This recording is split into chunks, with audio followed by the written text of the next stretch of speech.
just the first thing we have to address here, C, is your background is really good.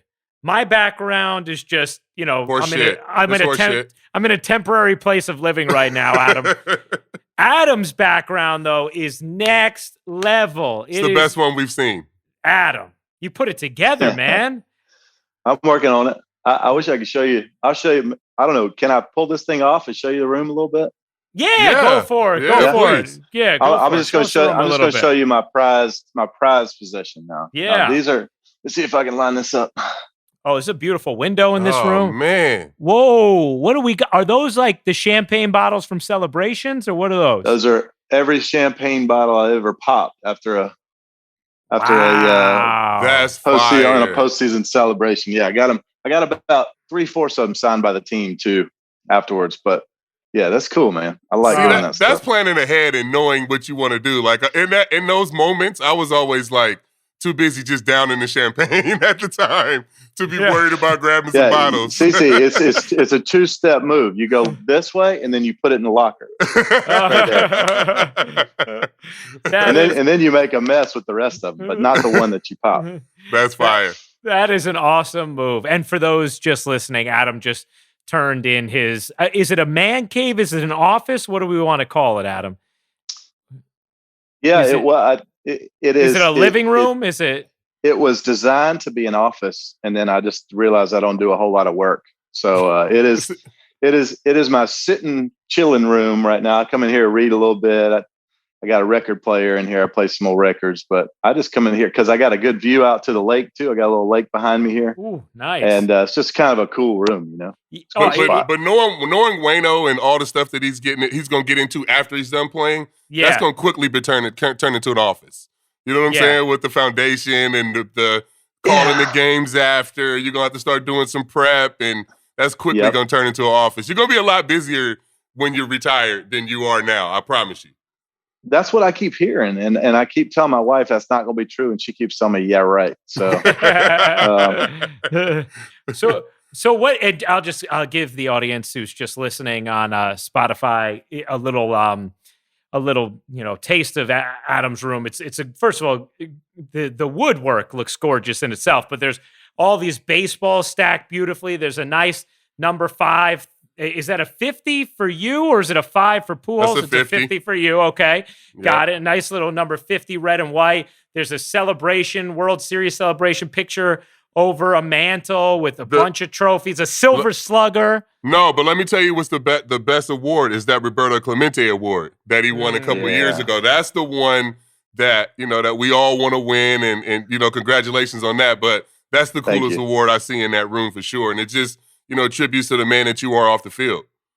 Thank you, CC. It is. It's my most prized possession in here. It really is. Those champagne bottles and that Roberto Clemente award are the things that I will remember forever. The teammates, the championships you win with guys, and the grind that you go through. 162, man. It's really a lot more than that too, because you got all spring training. You only got 18 off days and 180 days or whatever it is. It's a long season. You go through so much time with your guys. You're with them more than you are with your own family at home. So, man, those bottles mean a whole lot. But that Roberto Clemente, guys like you, CC, helped me get there. A lot of guys partnered with me to help do some really cool things around the world. This painting, this is an Opie Otterstadt painting. A lot of guys know Opie. So that painting, after we won in 2006, Opie brought that into the clubhouse, and I was like, man, that's awesome. I want to get that. How much is it? And he goes, oh, yeah, this is $5,000. And I was like, that's going to be so cool on somebody else's wall. It's going to be great. And Albert Pujols came over and said, you're not going to buy that? I said, nah, man, $5,000. I'm not there yet, Albert. I just don't have that kind of glue just yet. He goes, you're going to buy that? I go, buddy, I'm not. I apologize. I just can't do it. He goes, I'm going to buy that for you. And I go, no, man, quit. Stop. It's going to be awesome. It's going to be great. I'll get a replica or whatever. It's going to be cool. He goes, no, you're going to let me buy that for you, or I'm sending you to AAA. And I was like, okay, I think I'll appreciate it. Because, Albert has that kind of power. He's one of those guys that he really could get you sent down to AAA. You know what's crazy about Opie is, like, he just brings them in and then sets them there. So, like, he brought this painting in and just set it in the clubhouse in Houston, but it was a painting of me and my son. He was like, "Oh yeah, I just made this up." Like, of course I'm gonna buy that fucking thing, bro. Like, just come sit it in here. It's like bait. You know what I'm saying? Like, he did some cool stuff though. He grabs your heart and just pulls at those strings. Yeah, it's unbelievable. I just got my checkbook out. I was like, "Give me the damn painting. Send it to my house." Yeah, that's right. So he's retroactively having you commission the painting because he knows exactly how to make it happen. He knows exactly how to make it happen. So just because the audience, I'm not familiar with him as much as I'm around clubhouses. The audience, I'm sure, isn't. The artist's name is Opie Otterstad, and he's super talented. He has a uniform like players have uniform. You know it's Opie because he kind of looks like a leprechaun almost. He's got like this plaid green brown suit thing that he wears with this cool he's an artist hat.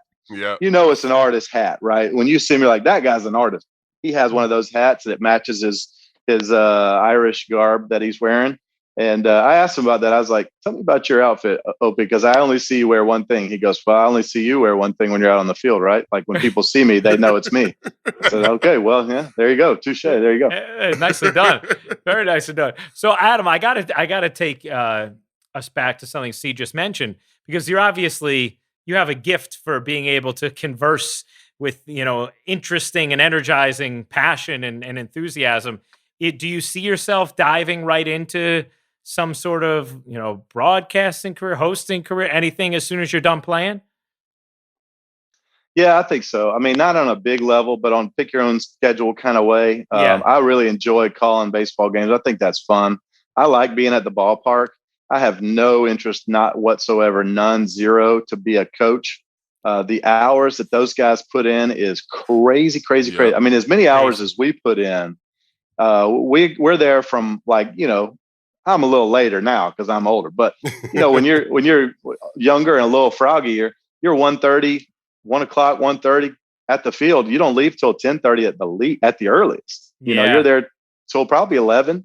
And those coaches, they're there. I was there doing a charity event a couple of years ago, and we got there at 10 o'clock in the morning to do a walkthrough, like to show people the clubhouse and, let them smell all the smells or whatever and see the things and see the lockers of their favorite dudes. And there was a coach in there with his uniform on at 10 o'clock in the morning for a 7:15 game. I'm like, "What are you doing, man?" He already had a cup on. I'm like, "You wear a cup?" So it's just crazy to me. But those guys, you know what? It is not just about the players on the field. There's so much work that goes into it. And those guys are so prepared. They spend so much time making the players get into the best spots to go out and succeed. And they're there early. And I want to stay married, CC. I want to stay, I got a great thing going here with my wife and kids, and I don't want to mess it up. So I do see myself getting into that world a little bit. I got an idea for a show too. I don't want to show it just yet, but I got a pretty good idea coming up that I think is going to be neat. We're going to get it produced and see if we can't pitch it to some people who might run a show, but it'll be neat. I like smelling all the smells and being at the park and eating the ballpark food. And I just like watching baseball. I have so much fun watching the baseball and trying to dissect what that pitcher is doing, thinking about the game, because the game of baseball is a team sport, but at its most simple, basic level, you're talking about one-on-one with the pitcher and the catcher. And it just doesn't get more pure than that. It's one-on-one, and who can outthink who and who can execute better. And I just love that stuff. And you do such a great job of diving right into the playoffs. Like last year, getting to hear you call some games right away was awesome. And then that fresh perspective. So it's almost like when you're watching a game that you call, it's like watching a football game that Tony Romo's calling, because you know the sequences, what pitches are coming. So it's really fun to listen to, actual guys that know what the fuck they're talking about playing baseball and, guys fresh off the field. So, if they can get more guys like you that can explain the game really well and put it in context for fans, I think it'll be a lot better to serve the game. Well, I appreciate you even mentioning me in the same light as Tony. And I think all those guys, Chris Collinsworth and some of the other players I saw this year too, did just a great job. But Tony does the best job I've ever heard in my life, where he's sitting there and he looks at that defense and he goes, "All right, now watch the screen pass right here, or watch to see that safety, if he pinches in just a little bit, we got this. And I love that stuff, man, because it just, as a fan, as a casual fan, I think I know a lot about football, right? But until you have been there and done that and experienced that, you don't really know what to experience, what to look for, just the same way as Tony Romo does. And when he says that, I'm like, oh, here it comes. The safety pitched in. The safety pitched in. And then, gosh, if it doesn't happen, like 8 out of 10, when he calls it, it happens the next play, because those quarterbacks see it too. Like Tom Brady. When he gets up to the line, right, and these guys are faking their little stun on the right side or whatever, he looks at him and goes, are you serious with that? Hey, Gronk, you go over there just a little bit. Hey, Edelman or Welker, whoever it was, spread out a little bit. I need my little safety outlets. Come on, rush hard as you can and see what happens. 7 yards, 8 yards, 9 yards. I just so fun. I think an elite quarterback in the NFL is the hardest position to recover from in any sport. If you lose that elite quarterback and try to replace him with the backup guy, man, that's tough stuff. Mm-hmm. There's no doubt. I mean, Adam, the way you're describing the position, I love hearing, because as a play-by-play broadcaster, I so appreciate it. And I think what I'm hoping is happening is you're putting a little bug in C to make him want to come into the Yankee booth and do some games with me. That's what I want. That's what I think is that what you're thinking about? Because that's never going to happen. That's what I'm thinking about. But Adam, how good would CC be in the booth doing games, anticipating things, breaking down sequences, and occasionally dropping an F-bomb that, gives us a little fine here or there? He'd be wonderful. Hey, what I have always appreciated, CC, anytime you hear him talk, is he's going to be real with you. And that is, if you heard him on the broadcast, he'd be real. He'd tell you exactly what he was thinking and how he was thinking it. That's a great compliment. Be real, man. People know exactly who you are when you're like that, and that's how you are, CC. So kudos to you, buddy. I appreciate that. Yo, I got a question though. When you're talking about watching Tom Brady come up to the line and some of the different things that you can see in the NFL broadcast that makes the game cool. Tony Romo being able to draw on a play and show where receivers are going to go. What can we do in baseball to keep fans engaged like that in a broadcast, that we can different things, maybe different camera angles or different things that we can get. Maybe guys are mic'd up where we can get some conversation, because hearing Tom Brady or Derek Carr or Joe Burrow come to the line and, yell out who's the blitzer, who's the mic, and all of that stuff is pretty cool. But I feel like we need some of that in baseball. We do. We have to find a way, and this is part of my show, CC. This is part of what I'm thinking on doing. We have to find a way to bring the players into the living rooms of fans better, because we got incredible stars with incredible talent that are just otherworldly in their skill sets, and nobody knows a thing about them. They don't know anything about that player on the field or off the field. Honestly, they just know he hits the ball pretty good or throws the ball pretty good, and they like watching him play. But to get to experience those guys on a different and more intimate level, I think there's just a real need for that in the game of baseball.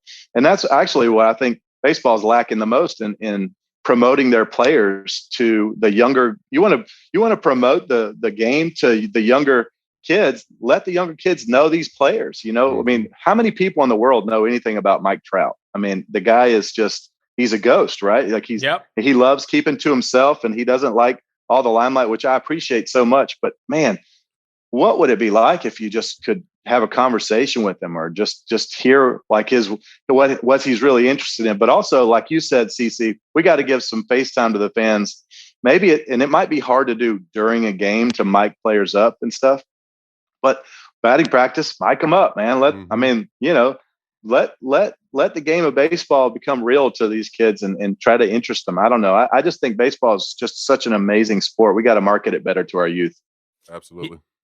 It's also that you end up connecting with stories, right? And characters. And if you think about it, just use like the Olympic model, how NBC always built up, their television programming during the Olympics for all these years, is they knew that like you're not going to necessarily be totally engaged in the luge or curling or any of these kind of sports that you didn't know anything about or wouldn't immediately interest you just pure action wise. But if we tell you a story about Apollo Anton Ono and get you hooked emotionally to him, now all of a sudden you're going to be invested in speed skating, right? And I think that to a certain degree, like baseball always just had the audience here, right? Like it was the sport for so many years that maybe it was taken for granted, the storytelling aspect of it. Because the reality is everybody on this podcast loves baseball.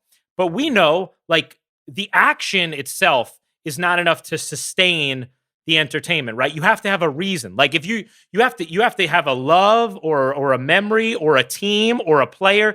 You have to have a hook. If you just, saw the game going on, there's not necessarily enough action to just hook someone the way there is if you saw basketball going on or football or even boxing to a certain degree, right? Mm-hmm. Like, where it's just like constant action. So it's like, how do you get those storylines, those hooks, so that now, like, I can watch 162 Yankee games because I care that much about the Yankees, right? Like, that's my hook. How about for the person who doesn't immediately have a team? How do you hook them? I think that's the root, Adam. It's getting fingers into players. Like when we were young, CC, and you'll remember this too. We had This Week in Baseball. Mm-hmm. That was a really fun show for me. Hey, everybody, this is Mel Allen, and this is This Week in Baseball. Remember that? I mean, I just remember that so plainly. And we had parades for Little League, and we had baseball card shows for Little League. And then, when you got to the end of the game, it was like a race to the snow cone thing. So we're about to refurbish the local baseball fields I grew up on here. And one of the things I told them, I said, hey, listen, I'm going to help you do this. This is going to be great. And I designed the whole thing, and they're going to build it. It's going to be awesome. I said, but listen, I want the next 10 years of snow cones paid for kids when they get off the field. Because that was so fun. That's man. awesome. That was a great time. Yeah. And there was just a lot of things about baseball that was exciting for kids. And I just, I don't want kids to lose that. Yeah, you're right. It was a lot more programming. I mean, even like that show, Home Run Derby. Remember the old black and white show where they would just like 3 outs an inning and play 9 innings? It would be like Hank Aaron and, Stan Musial, whoever. Like, there were real stars participating in that. So maybe we get some of that back in the offseason too, where like, we can program some of these guys to, get these guys out, in the public. And CC, how long have you and I talked about it? We need to have a pitcher's home run derby. I think I could take you down. I could take you down. Yeah, for sure. We get Dontrell in there, you know what I'm saying? That'll be a lot of fun to do a pitcher's home run derby for sure. That Silver Slugger award as a pitcher, I mean, that's gotta mean a lot, man. That's gotta be up there. You to win a Silver Slugger as a pitcher? I mean, there's just one big one that CC has that I don't have. That's keeping me from the trifecta, right? Like, I got the Gold Glove and I got the Silver Slugger. I'm just missing the big one. I miss the Cy Young. CC, yes. I need you to let me borrow your Cy Young every now and then. But if you win those, it talks about you're kind of an all around baseball player, not just a pitcher. And I think that's a cool thing, man. Baseball players, pitchers. I mean, pitchers get a bad rap, CC. But back in high school, every pitcher that's in the big leagues was probably the best hitter on their team. Yeah, and they played multiple sports. We all played multiple sports. We all played either football, basketball. Some of us played all three. So that's right. A lot of baseball players in general, like, you put us on a tennis court or a golf course or shooting, free throws or whatever, we can do it. Throw a football. We'll hold our own. You bring those other guys to a baseball field. Like, I love LeBron, but watching him take BP is ridiculous. You know what I'm saying? And they throw like this. Ridiculous. And movie producers out there, can you please cast people in your movies that have played baseball before? My God. It just drives me crazy. It's the only sport when in a movie that it looks awful. Like, they could always find the guy that can play football. They could always find a guy that can shoot a jumper. But the baseball action in movies is always terrible. Well, that's why Costner has to play in every baseball movie, because he's like the one guy they know who could play, who could also act. Man, okay, we got to talk about this, Adam, this Cy Young thing, because I mean, it really is amazing. You've had an incredible career. Look, this past year, you were 17-7 with a 3.05 ERA. You threw 206 innings, and this was in your 16th season. But you talked about the Cy Young. You finished third in 2009. You finished second in 2010. You finished second in 2013. You finished third in 2014. I know there should have been a first in at least one of those years. What's the year? Who's the guy who should be handing that trophy over to you? It's hard to say. I mean, 2009, I had the most first place votes, and I got third. Tim Lincecum won it, and my teammate Chris Carpenter and I split a lot of the votes there. He missed like 6 weeks. He missed 6 weeks with an oblique and still finished like 17-4 with a 2-1 or something crazy. You know, he just went on this just crazy epic run at the end of that season to steal some votes from me, Chris. But I think that was the year I thought when the last pitch was thrown of the season, when I last pitch I threw the season, when I walked off the field, I went, I got it. Yeah. I just won the Cy Young, you know, and when I came off the field, I really was excited about it. I thought I had it. You know, I just thought I had it. Everyone was telling me I had it. And then kind of the narrative, I guess, changed right at the last second. But yeah, that's probably the one. I mean, the other ones, though, like I feel like I had really good seasons, but Roy Halladay was in the same league as I was. Yeah, and that's like and you know, and Clayton Kershaw was in the same league as I was. So like, you know, I would be 20-8 with a 2-4 and not have a chance to win. You know, there was one year I was 20 and something like that, 20-9 or 20-8 with a 2-4. And I threw 5 complete games and 2 shutouts, and I had absolutely no chance because Roy Halladay was 21-4 with a 2-3 and 10 complete games and 5 shutouts. I mean, you know, what are you supposed to do? Like, I mean, the guy was throwing complete game. I remember, this is a good story. You'll appreciate this, CC. Roy was the guy that I thought every offseason, like he was the guy that drove me to work harder. Even like Chris Carpenter did too, but Roy was the guy that was on a different team that I'm like, I'm going to beat that guy. You know, like I just want to beat him. And so like, I'd be like about to, you know, crap out on my squats. And I'd be like, no, I got one more because Roy would do one more. because it was always, you always heard that Roy was this incredibly hard worker and nobody could outwork him and nobody was earlier than him. And I'm like, I'm going to try to do it. And so in spring training that year, I said, I'm going to throw more innings than Roy Halladay, which was like blasphemy. Right. And I remember one time, it was like my last start of spring.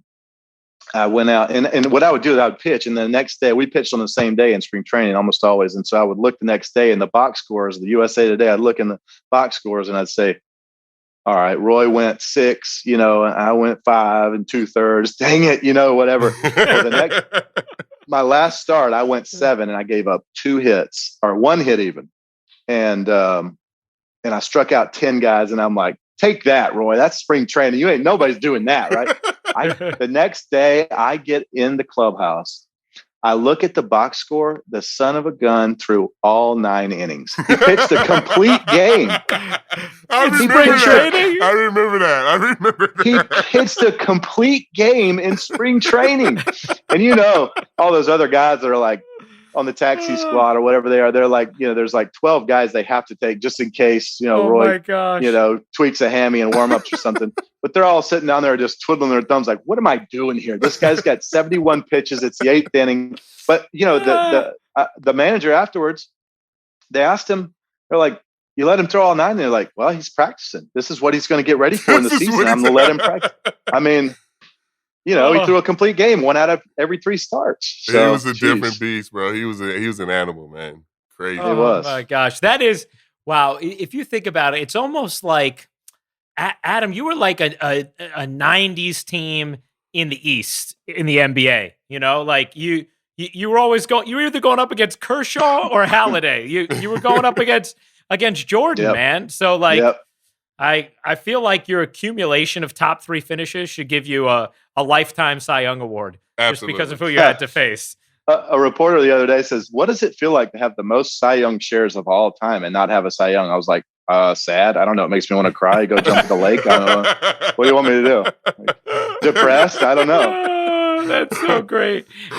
Adam, you've gone through the evolution that CeCe went through as well with, you know, figuring out how to still be effective after a lot of tread on the tires, right? I mean, after you've thrown a lot of innings. And, you know, like we saw from C in some of those final years, I mean, you're putting up great. I mean, you've had back-to-back outstanding seasons despite all the mileage. What has been the biggest key for you in transitioning, you know, to, I don't want to call it diminished stuff because it's not that, right? But like different stuff maybe than what you were initially working with early in your career. It's okay. It's diminished. It's okay. It's all right. You can say it. It's okay. You know what? This is one of those moments where, I mean, so much of my career is like this too. None of this is about me. I mean, I go out and perform because people put me in the right spot to be able to go out and perform, right? I got a couple of years ago, I thought I was going to retire after 2018. I thought that was it, but the training staff about the middle of that season, they put me on a different diet. They put me in strength conditioning program, put me on a different program. Started seeing some doctors about obviously nutrition and diet, but also about different lifts and different vitamins to take and different supplements and all these things I had to change, right? Because where I was in my career, it was either quit playing baseball so that you can use your arm, eating and drinking, whatever it is, writing. Because all those things started to hurt. I picked up a fork one day and I dropped my fork because I felt my bones hit together. And I was like, just agony all the time. And those guys they just poured into me like I cannot even believe. They spent so much time and effort and probably dollars actually in restoring my career. I mean, I just owe so many people so much credit. I mean, success the last couple of years is because I'm healthy again. I'm healthy again because the people that allowed me to get there and that poured into me and just spent a lot of time helping me get back. I would not be here without them. I would be the little league coach now, or, the professional Uber driver, which I am right now, a professional Uber driver. I got 5 kids, CC, and they all go different directions at all times. But that's what I'd be doing full time, and I'd be fine. But I'm so grateful and glad for the people that allowed me to be healthy again, and gave me a chance to be healthy again. And I really believe the Lord just stepped in and just provided a miracle for me to keep playing too. So I don't know. It's just been a cool experience to be a part of this big team that helps me go out there and be able to perform every 5 days, because I love pitching. I love the competition of it. I mean, I race my kids up the stairs every time we go up. I just love competing. CC's probably the same way, man. I played golf with somebody the other day and they didn't keep score, and it didn't make sense to me. Like, how do you know what you shot? How do you know what you shot? How do you know if you got worse or better today? Yeah. Like, I can't. I got to compete at all times. Adam, we're speaking the same language here. I played golf with this guy one time. All right. Now, this motherfucker, bro. I only get out to play like 5 times a year because between all the work stuff and whatever, now I have a newborn too. If I get out 5 times a year, it's good. Well, I'm using one of those times for CC and the group chat. And what do I love to do? Well, of course, I love the camaraderie and it's an athletic activity and I miss that and it's fun. But I also like to compete. And if you have a handicap of 23 or 24 like I do, it's these games you play that allow you to still compete, right? Because I'm not going to outstroke anybody, as far as straight score goes, right? But if I'm playing, with somebody and it's like you're playing whatever, front 9, back 9, overall, greenies, sandies, junk package, whatever. Like, now all of a sudden I'm a contributor. We're not good enough to play that, No, that's the point. We just need to find our fucking ball. I don't need you to ask me what I shot on after every hole, guys. You do. I don't need that because I'm just trying to find my ball. No. Just like you were all day. But no. But see, this is the difference. We are actually the people who do need this kind of game, because if you're out there, if you got a few scratch golfers, you could just go out and say, okay, whoever wins the round, straight up, like, play. But if I'm playing with someone who has a 10 handicap, my only way to be involved is to play one of these kind of games. Well, Adam, let me tell you, I got to the hole 2, and you would have thought, like, I've never seen someone want to engage in conversation less than my podcast co-host and friend did when I turned to him and started asking him what his score was and if he wanted to play this game or that game or whatever. He's like, nah. I'm just going to hit the 2-iron, 280 yards. Let's just hit the ball around, bro. Like, we don't need to be out here trying to play for money and shit. We just need to find these fucking Pro V1s all over this golf course. I'm going to play with Adam next time. I'm playing with Adam. See, Adam, you're always playing a game? Do you play it often? When you're not Ubering your kids? I used to play often. Now I play some. I play just enough to make myself think that I'm better than I am, and to make my expectations unreasonable. But I played with 3 professional golfers the other day, and it was just an awesome experience because I play better when I play people who are better than me, and it makes me really concentrate and grind over it. Because otherwise, I get cocky because I can hit a ball pretty far. CC probably murder a ball too. Yeah. So I start, and the first time somebody goes, "Dang, you hit it far," I go, "Oh yeah, watch this." and then that Pro V you were talking about, CC, ends up 40 yards into the woods. So I play better when I'm surrounded by this great talent, and I can just try to, kind of like sponge off of that a little bit. And I was beating 2 of the guys through 10 holes. And that's when I started thinking about it and, kind of wagging my tail a little bit. And then all of a sudden, they went on like a birdie streak, and I bogeyed the next 3 holes. And it's like, so that's the difference. Those guys, it's kind of like pitching, right? We don't stop mid game and think about how cool we're, being or how great we're doing. It's one pitch at a time until the end. And that's the way they're thinking. I'm trying to get there in golf, but I do enjoy playing. I love golf. But I have too many hobbies. I fish, and I golf, and I hunt, and I play guitar, and I do all these things, which allows me to be mediocre at all of them because I don't spend enough time on any of them. Hey, but let me tell you something. Those golfing and fishing trips going to be your road trips when you retire. So you keep those as hobbies. You know what I'm saying? That's right. That's the only way you're getting out the house.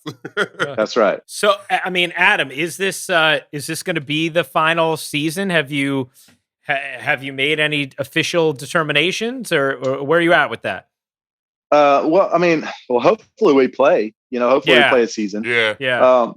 But if we do get to play, hopefully we do. I don't like 100% committing either way, right? Like I just don't want to. I don't want to. 2 of my favorite athletes of all time, Michael Jordan and Brett Favre, they each retired like 17 times apiece, and I want to retire one time and be done and know that I'm done when I walk off the field.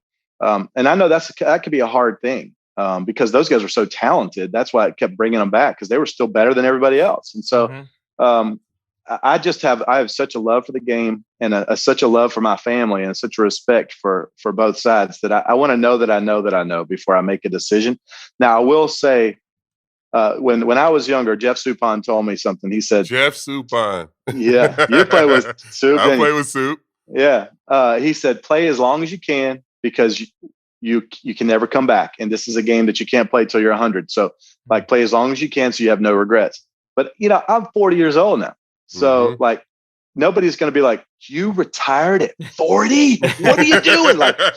No one's going to do that. So it's been a good run. I would be willing to say that it's almost certainly my last year, but I'm not going to go write that in stone. I'm pretty close to a couple milestones, and we'll see. Hopefully I can get them, and that'll make things a lot easier for me. But I got a daughter in high school now, and I just know that these high school boys I know what they're thinking, and I got to be here. If I need to drop an elbow on somebody, I need to be here, and I need to be here to give that look like, you better have her back by so-and-so time. And you know what I mean? I just had that argument last weekend. Had that argument about 11:30 curfew. Yeah, it's important. But I think, when you're doing that over a Zoom call or a FaceTime, or if you're doing that in person, when he can see the shovel that you're holding in your hand, that holds more weight, so. You guys are giving me a preview because, Adam, I have a 4.5-month-old daughter, our first. So I'm like, you're both giving me a window into conversations 15, 16 years from now, man. I got 4 daughters, 15, 13, 10, and 6. Wow. And then I have a little boy who's 2, almost 3. So I've got all whatever age group you got, I got one of those. You're right in the middle of it.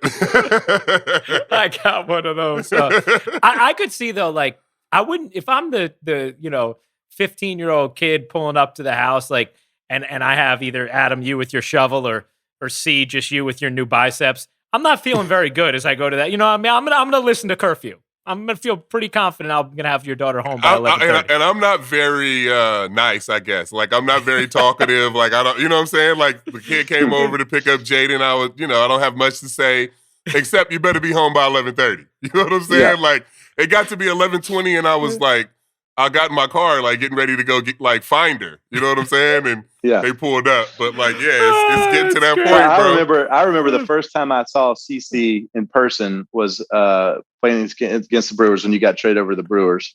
But the first time I met you was at the All-Star game in 2010, I think. Okay.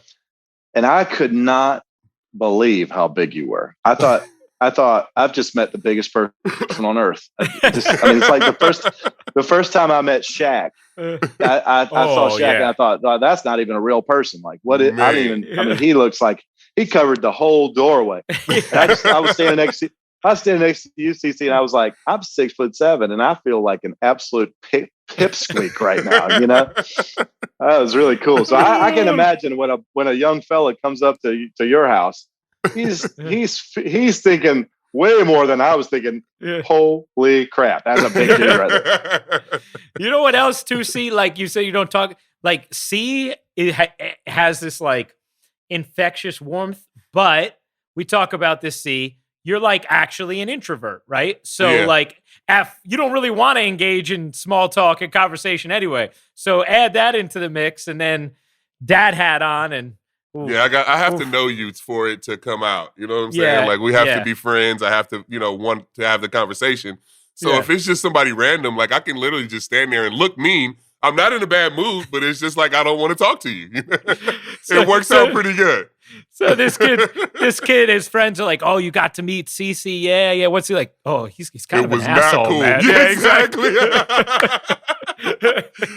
So many people say that. I bet you. That's what's. I bet that on. Worked well in New York too, didn't it? Oh yeah. Oh my gosh, it works perfect in New York. So Adam, what are the milestones that are most on? Is it the wins, the 16 wins shy of 200? Is that one of them? What are the milestones that are on your mind here going into the final season? The main one that I'm thinking about is Yadier and I need 20 more starts. I think we made 20 more starts together to be the all-time leading battery in the history of baseball. Wow. Yeah, so we have 304 games together, starts together. And I think the all-time record is Mickey Lolich and Bill Freehand from like 1954 or something, and they have 324. So 20 starts and we'll tie them. 21 will break that record. That's a really cool thing. I mean, to say you had the most in the history of baseball at any capacity is a really big and cool statement. I think that's pretty neat. Yeah. And then the other one is 200 wins. That would be that's a nice round number, CC. Yes, that's a good nice number. Like you got 250? 251. Yeah. But 200 is doing some work, especially the way the game's changed. You know what I'm saying? In the last 5-6 years, where there's not the emphasis on wins and, they're pulling you out of the game after 5-6 innings.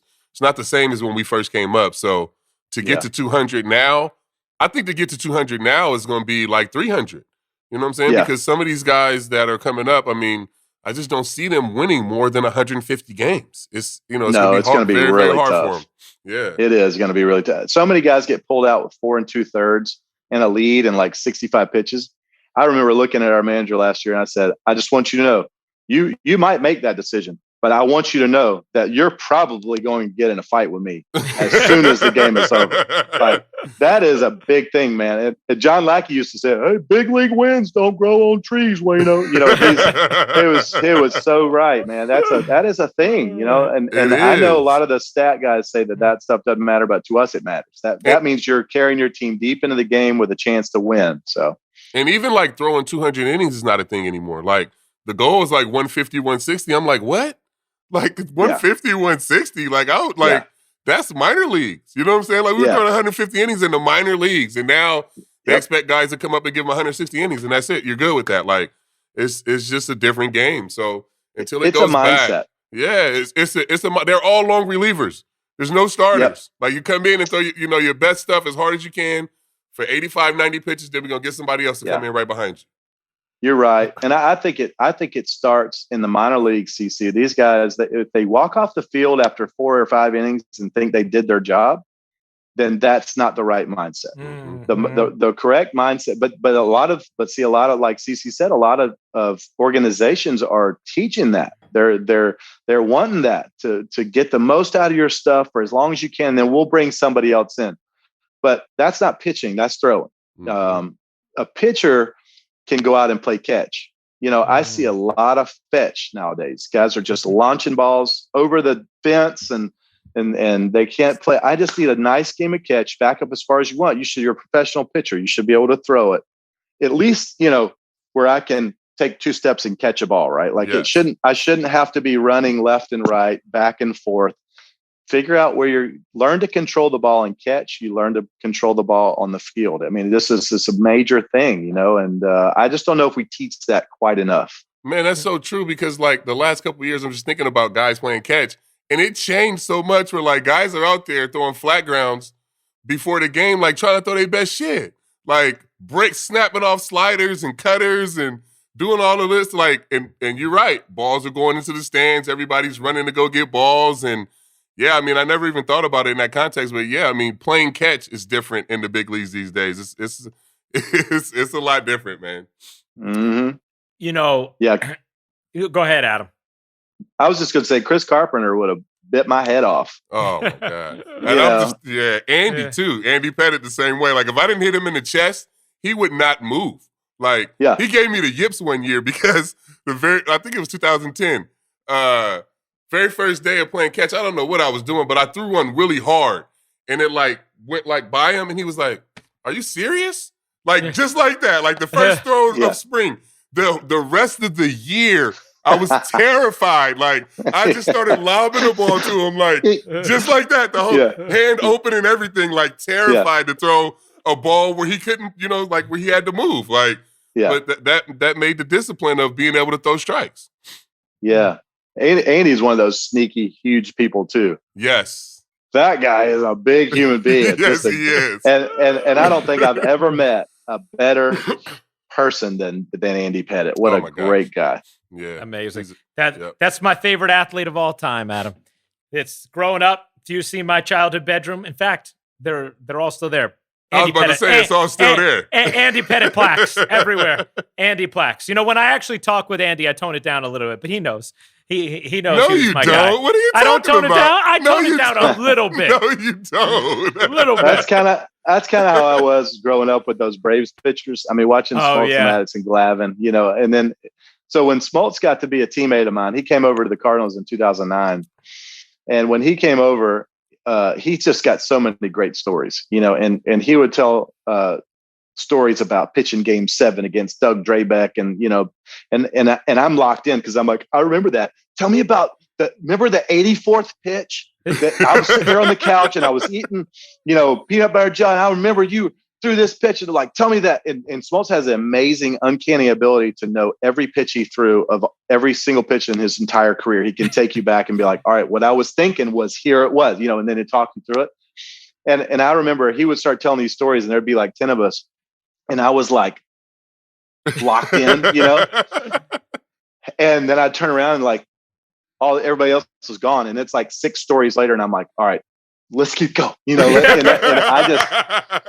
I just think, it's just so cool. Those moments that you remember as a kid of baseball and getting to experience that with your boyhood idols. I think that's cool stuff. It's awesome. Cool too to be able to see you transition to that for like the Jack Flahertys and the guys that are coming up now. And, to be able to teach them the culture of the Cardinal way and really how to be a big leaguer and teach them how to go out and be an ace, because we were talking about that with Lester the last podcast. That's getting lost in the game where there's no vets to really teach you, what you should be doing, like routine-wise and, how to be a professional, how to spend your off days. All these different things are getting lost because the teams are getting younger. That's very true. There needs to be a good mix of old and young and in between in a clubhouse for a healthy clubhouse. It can't be all young. Doesn't probably need to be all old either. And it doesn't need to be just in the middle. I mean, guys need to have some experience. I remember there was a couple teams a couple years ago where their payroll was so low, their veterans were like 3 years in the game. Mm-hmm. Yeah. I mean, those guys haven't experienced anything yet, CZ. They don't even know, like, that the grind of it is, it's not that it's easy when it's younger, but you learn a lot as you go. And you learn a lot from, like, we learned a lot because the game was full of vets when we were coming up. And like I felt like everybody on the team was 35 and older when I was a rookie. And now, I'm the oldest person in the National League at 40, and it's not even close now. I mean, if Albert comes back maybe, or if Rich Hill comes back, those are the only chances that I got to not be the oldest by a million years. But, like, I'm worried about some of my teammates taking my daughter out on a date, like they're that close. They're super young. Like Dylan Carlson, well, one of our big prospects, Nolan Gorman, who's probably going to be in the big leagues this year. He was 2 months old when I was drafted. Wow. And I mean, what in the world? Where did the time go, CC? But you're right. The veteran leadership is an important thing. And it's not something that veterans need to take lightly either. It's super important. You can't just worry about your own self playing all the time. You have got to teach the next generation of player how to be professional players also. Yeah. You talked about Jack briefly, and we had him on, Adam, and he just raved about you and your influence on him. What specifically with Jack Flaherty, what have been kind of some of the things that you've tried to hone in on with him as a mentor for this, sparkling young talent? Yeah. Well, getting to know Jack. So Jack is one of the most ferocious competitors that I've ever met. I mean, he is as intense and just like, he is on the verge of spontaneously combusting at all times. Right. And so using that while also trying to find a level of controllability with that has been something I've really tried to harness, to harness is a good word, to harness that controlled aggression that he needs when he's out there. Don't go blowing up like TNT, but don't be mild and passive out there either, because you're not going to be the best you when you're out there if you're like that. I've seen him try all of it, like in spring training last year, the first game of spring training where you go out and pitch one inning, maybe two, but probably one. He didn't have a great outing, and he came in and it was like he just blew the World Series, game 7. He came in with a 6-run lead and gave up 7 runs. Like it was that big a deal to him. And I'm like, okay, that's one way to look at it. But let's use that, right? And be. It matters, right? Like every pitch matters, every throw. Like it's not that you just got your work in. I can't stand that attitude. Mm-hmm. But it's also not. But it's also realizing today, what did I do to get better? What did I do that I need to get better at? What did I not do so well? How can I improve for next time? Using that controlled aggression to go out there and be just a fireball for good, rather than a fireball that's going to, yell at an umpire or get thrown out of a game or yell at a teammate or whatever. I've seen a lot of guys who struggle with that, trying to figure out exactly who they need to be on the mound or in the batter's box. And that's something that every big league player probably went through at some point in their career, figuring out exactly who they needed to be. So I've had so much fun with Jack, helping him realize where he gets the best out of himself, at what level it is, because he has an ability that's just different. It is just really cool to watch him get into a zone and get after it, because he's such a great competitor. He has such good talent. And I think like with somebody like him, just watching outside looking in, like he's so good that it frustrates him. Like when he can't put it together, you know what I'm saying? Like, how is this happening? Like my shit is like better than everybody's. Yeah. So it's going through that too, because I'm sure you went through that too. Like, when you're young and your stuff is the best it is, you have trouble getting outs just because of not knowing how to pitch or not knowing how to get through a lineup and different little things that you have to learn, as you mature as a pitcher. So I can see that in him, that he just gets so frustrated that he can't really get it yet. You know what I'm saying? Yeah. But it's coming. Yeah. It's coming. Well, and another thing that Jack was kind of, and I remember doing the same thing. Right. When Chris Carpenter started to get a little older and you start to realize like you might be the ace, like Jack was kind of realizing like, all right, this guy Waino, he's like Methuselah now. He's pretty old. And he would never say it to me because Same way I would never say it. I would never come up to Carp and be like, all right, dude, you had a good run. Now it's my turn. He's never going to do that. Right. But I love poking the bear, and I'll be like, hey, Jack, I can't wait to watch you finish second in the Cy Young this year. It is going to be so fun, man. And just watching him like that, because I think he at the beginning of the year last year, I think he went through a time where he didn't really know how to act. Am I the guy? Am I not the guy? He's still around. Like I remember doing the same thing with Carp. And instead, Jack just needs to be Jack. I just needed to be me. Carp just needed to be Carp. CC just needed to be CC. And those things, if you're a natural leader, it happens naturally. You can't fake that stuff. Mm-hmm. You can't just be a leader, right? You gotta be natural at that, and it's got to come natural. And folks got to see buy-in. They got to trust you. They got to believe you. They got to watch you work. They got to know what you stand for. And then all that stuff kind of falls into place without you having to work for it. And Jack, that's where Jack's at now. And for me, it was Andy telling me. He was like, "Yeah, this is your squad." You know what I'm saying? Like I am. I'm gonna walk you through how to do it, but this is your team. Like you have to lead us for us to win. But it was his pitching staff. You know what I'm saying? Like I always understood that, and for me, it made it easier and fun because I could always fall back on him. You know what I'm saying? Like once Jack understands that you are like just an anchor that he can fall on, like if he's having a bad time, he can go to for anything. Like it'll make it easier for him. Like having Andy when I landed here was the best thing that could have ever happened to me. Just because of him being able to mentor me, talk me through everything, and then give me the confidence to go out and let it be my team. Like he was the only reason I was able to pitch well in 2009 for sure. And that was so great to hear. And I hope a lot of pitchers are watching this, because at that point you were already a superstar, CC. And you still point to that time as one of the most important parts of your career, where he really still was able to mentor you and you were still learning. That's the thing about baseball. We never stop learning. We never stop trying to get better. And when we would, like, even Jack helps me out a lot too. Jack will come to me. I've given him the green light on this. If he sees me doing something in a game that I need to step up or do better, he needs to come tell me during the game. Right. And so he'll come to me all the time, be like, hey, you're doing this with your glove or whatever. Or he'll be like, hey, where's your head at today? Like, get back into believing that you can blah, blah, blah. And he does a great job at that. And it takes some stones, right? Like I've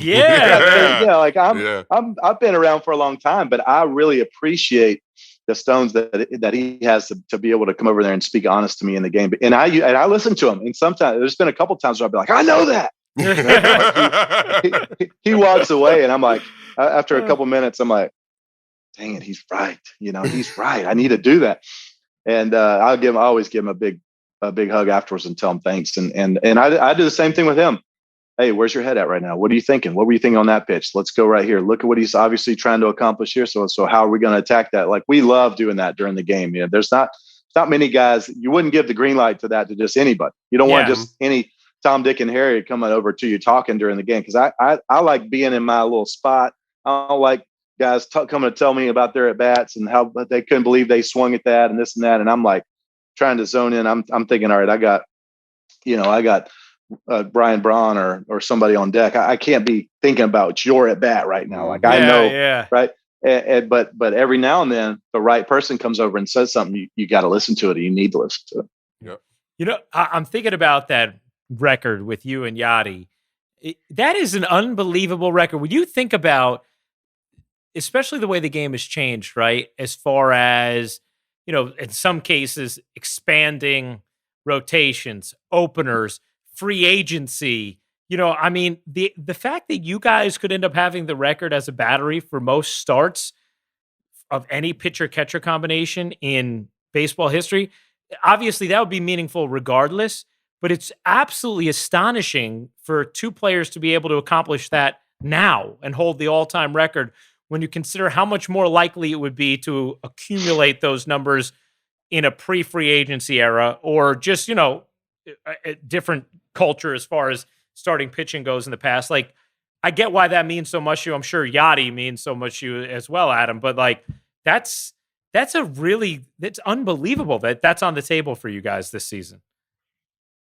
It is. And it kind of hit home for me when we passed Tom Glavine and Javi Lopez a couple years ago.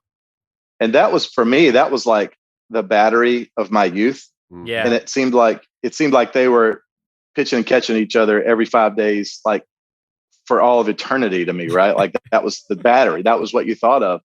And because Maddox always pitched to Eddie or somebody else. He always threw to Eddie. Yeah.